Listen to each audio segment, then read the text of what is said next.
নতুন পেঞ্চন নীতি বাতিল আৰু পুৰণি পেঞ্চন নীতি বাহাল কৰা আৰু ঠিকাভিত্তিক শিক্ষকসকলৰ নিয়মীয়াকৰণ কৰা এই দুটা প্ৰসংগত ইতিমধ্যে আমি অখিল ভাৰতীয় প্ৰাথমিক শিক্ষক সংঘৰ নেতৃত্বত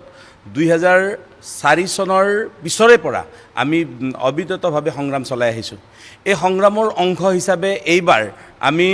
অহা 5 ছেপ্টেম্বৰত ভাৰতবৰ্ষৰ 4টা কোণৰ পৰা পূব পশ্চিম উত্তৰ দক্ষিণ 4টা কোণৰ পৰা একেলগে 4টা যাত্ৰা আৰম্ভ হ'ব আৰু পুৰণি পেঞ্চন বাহাল যাত্ৰা হিচাপে এই যাত্ৰাৰ নামাকৰণ কৰা হ'ব। অসমত গুৱাহাটীত 5 ছেপ্টেম্বৰত আমি এই যাত্ৰা আৰম্ভ কৰিম আৰু গুৱাহাটী হৈ যোৰহাট ডিব্ৰুগড় লখিমপুৰ হৈ আমি একেবাৰে কোকৰাঝাৰলৈকে গৈ